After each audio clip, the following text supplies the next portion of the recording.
ఒకసారి పరలోకం నుండి ఇద్దరు దూతలు చెరొక గంప పట్టుకొని భూలోకానికి దిగివచ్చారు. ఒక దూత తన గంప పట్టుకొని ఇంటింట తిరుగుతూ భక్తుల ప్రార్థన భారాలను పోగు చేస్తూ ఉన్నాడు. మరొక దూత తన గంపలో భక్తులు స్తుతిస్తూ ఉన్నప్పుడు ఆ స్తుతులను సమకూర్చడం మొదలుపెట్టాడు. ప్రార్థన భారాలను పోగు చేసే దూత యొక్క గంప భూలోకపు నలుదిక్కుల నుండి వచ్చిన ప్రార్థనలతో వెంటనే నిండిపోయింది. ప్రతి వారు కూడా లెక్కలేనన్ని అక్కర్లను, విన్నపములను, భారాలను ఆ గంపలో వేస్తూ ఉన్నారు. అయితే స్తుతులను సమకూర్చే దూత యొక్క గంప మాత్రం ఎంత సమయమైనా నిండడం లేదు. ఉదయాన్నే స్టార్ట్ చేసినటువంటి ఆ దూత సూర్యాస్తమయం వరకు కూడా భూలోకమంతా సంచరించిన బహు కొద్ది స్తుతులు మాత్రమే ఆ గంపలో వేయబడ్డాయి. అంటే అనేకులు ప్రభువును వారి వారి అక్కరల విషయమై అడుగుతున్నారు. కానీ అయితే వాక్యం ఏమని సెలవిస్తుందంటే, ప్రార్థనలో మీరేమి అడుగుదురో అవి మీకు దొరికినవని నమ్మిన ఎడల అవి మీకు కలుగును. ఇది ఎవరైతే నమ్ముతారో ఎక్కువగా స్తుతిస్తారు. ఆపత్కాలంలో నీవు నన్ను గూర్చి మొరపెట్టుము, నేను నిన్ను విడిపించదను, నీవు నన్ను మహిమపరచెదవు. ఎలా మహిమపరచగలుగుతాం? దానికి కూడా సమాధానం వాక్యంలో ఉంది. ప్రభు యొద్ద నుండి మనకు ఒక్క మేలుకి ఎన్ని స్తుతులు చెల్లించినా ఆయన రుణం తీర్చలేము. అనేక మేలులను పొందుకున్న మనము ఎంత స్తుతిస్తున్నాం, ఎంత స్తుతించే బద్దులమై ఉన్నాము కదా. ఒక గంపెడు ప్రార్థన భారాలుంటే 10 గంపల స్తుతులు ఉండాలి. ఎందుకంటే చూడండి, కీర్తనల గ్రంథం 50వ అధ్యాయం 23వ వచనం మనం చూసినట్లయితే, స్తుతియాగము అర్పించువాడు నన్ను మహిమపరచుచున్నాడు. దేవుని రక్షణ కనబరుచున్నట్లు, దేవుడి కార్యాలు పొందుకొనున్నట్లు అతడు తనకు మార్గం సరళం చేసుకుంటున్నాడంట. ఎవరు? స్తుతి యాగం అర్పించువాడు. ఈరోజు మీరు స్తుతి యాగం అర్పిస్తున్నారా? లేకపోతే దూత యొక్క గంపలో మీ ప్రార్థన భారాలను మాత్రమే వేస్తున్నారా? లేకపోతే దూత యొక్క గంపలో అధికంగా స్తుతులు వేస్తున్నారా? అయితే మీరు ధన్యులు. దేవుని గణపరచు వారిని ఆయన గణపరుస్తారు. ప్రార్థించడం తప్పు అనట్లేదు, ప్రార్థనలను ఆ గంపలో వేయడం నేను తప్పు అనడం లేదు. అయితే ఆయన వాక్యం సెలవిస్తుంది, స్తుతియాగం అర్పించువాడు ఆయనను మహిమపరచుచున్నాడు అని. ప్రార్థన ఎక్కువ ఎప్పుడు వస్తుంది అంటే, మనం నల్లగొట్టబడినప్పుడు, మనం అనేకులచే అవమానించబడ్డప్పుడు, మనకు ప్రతికూలంగా పరిస్థితులు జరుగుతున్నప్పుడు, మనం అనుకున్నవి జరగనప్పుడు, మనం అనుకున్నవి పొందుకొనప్పుడు, మనల్ని ఎవరైనా బాధ పెడుతున్నప్పుడు, నొప్పిలో ఉన్నప్పుడు, కష్టాల గుండా వెళ్తున్నప్పుడు, శ్రమల గుండా వెళ్తున్నప్పుడు, ఎందుకు ఇలా చేసావు ప్రవ్వా, ఇలా ఎందుకు చేసావు ప్రవ్వా అనే మాటలను మనం ప్రార్థనలు ఎక్కువగా వాడుతూ ఉంటాం. శ్రమలో ఉన్నవారు ఎక్కువగా ప్రార్థిస్తారు, తప్పు కాదు. అయితే ఆయన వాక్యం సెలవిస్తుంది, మీరు కృంగిపోక, ఆయనను ప్రశ్నించక, ఆయనను మన మాటలతో బాధ పెట్టకుండా ప్రతి విషయం నందును కృతజ్ఞతాస్తుతులు చెల్లించుడని ఆయన వాక్యం సెలవిస్తుంది. మీరు ప్రతికూల పరిస్థితుల గుండా వెళ్తున్నా, నొప్పి గుండా వెళ్తున్నా, శ్రమల గుండా వెళ్తున్నా కూడా ఆయన మన నుండి ఒకటి ఆశిస్తున్నాడు. ఏంటో తెలుసా? విశ్వాసపు స్తుతిని ఆయన ఆశిస్తున్నాడు. పౌలుశీలలు బంధకాల్లో ఉండి దేవుని సన్నిధిలో ప్రార్థించారు. ఎంత సమయం ప్రార్థించారు? వారు ప్రార్థించినంతసేపు ప్రార్థించారు. ఇంకా తర్వాత ఏం చేశారు? దేవుని సన్నిధిలో కీర్తనలు పాడుతూ, ఆయనను స్తుతిస్తూ, ఆరాధిస్తూ, ఆయన నామాన్ని ఘనపరుస్తూ హెచ్చిస్తూ ఉన్నప్పుడు వారు కట్టబడిన బంధకాల్లో నుండి విడుదల పొందుకున్నారు. ఎందుకు ప్రభువా ఇంత సమయం ప్రార్థించినా జవాబు ఇవ్వలేదు అంటూ దేవుని సన్నిధిలో ఏమైనా వాదిస్తున్నారా? ఏం చేశారు? దేవుని సన్నిధిలో స్తుతిస్తూ, ఆరాధిస్తూ పాటలు పాడుతున్నారు. ఈ రోజుల్లో మనమైతే ఆదివారపు ఆరాధన అంటే ఆరాధన అంతా అయిపోయాక వెళ్తాం. ఆరాధన ఎందుకు చేస్తారో తెలుసా? స్తుతులు ఎందుకు చేస్తారో తెలుసా? పాటలు అధికంగా ఎందుకు పాడతారో తెలుసా? అది తెలియకపోతే మనం ఆరాధన అంతా అయిపోయాకనే వెళ్తాం. కేవలం వాక్యం మాత్రమే వింటే ఎండిన నేలలో పడినట్లే ఉంటుంది విత్తనం. స్తుతి, ఆరాధన, పాటలు మన హృదయాన్ని వాక్యం వినడానికి సిద్ధపాటు చేస్తుంది, మనల్ని సిద్ధపరుస్తుంది, మంచి నేలనగా తీర్చిదిద్దుతుంది, మెత్తని నేలగా మనల్ని తీర్చిదిద్దుతుంది. చూడండి, రైతు విత్తనం విత్తడానికి ముందుగా తను ఆ యొక్క పొలంలో ఉన్నటువంటి రాళ్ళని ఏరేస్తాడు, చెత్తని తీసేస్తాడు, గడ్డినంతా తీసేస్తాడు. తర్వాత ఏం చేస్తాడు? దాన్ని అంతటిని దున్నుతాడు, నీరు కడతాడు, మరలా మంచి చేస్తాడు. అలా చేసిన తర్వాత విత్తనం విత్తుతాడు. కానీ ఈ రోజుల్లో మనమైతే ఆదివారపు ఆరాధన అంటే ఆరాధన అంతా అయిపోయాక కేవలం వాక్యానికి వెళ్తాం.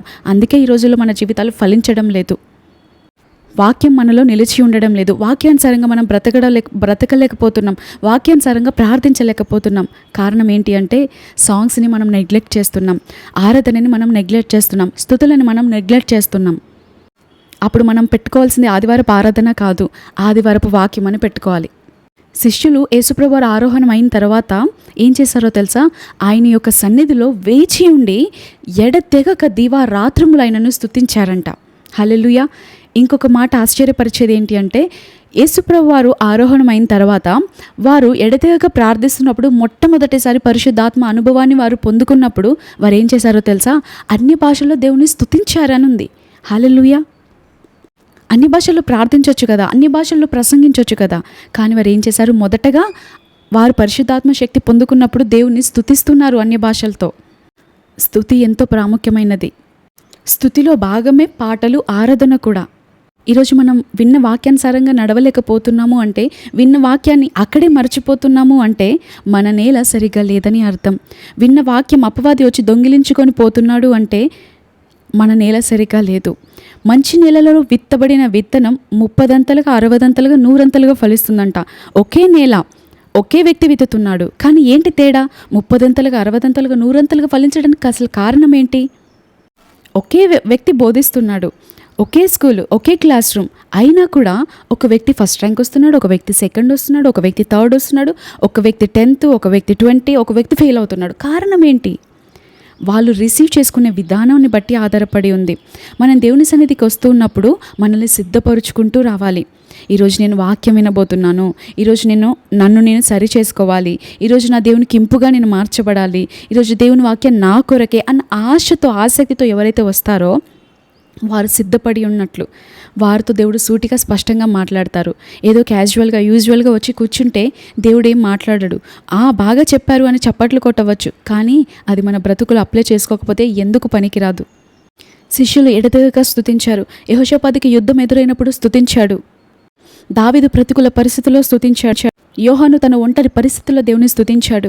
ఈరోజు మీరు ఆ రీతిగా స్తుతించగలుగుతారా? సింహాల బోనులో వేయబడ్డా కూడా దానియేలు ఏం చేశాడో తెలుసా? అక్కడ కూడా స్తుతిస్తున్నాడు. పౌలు చెరసాల్లో వేయబడ్డా కూడా, అవమానించబడ్డా కూడా అక్కడ కూడా స్తుతిస్తున్నారు. ఈరోజు మీరు స్తుతించగలుగుతారా?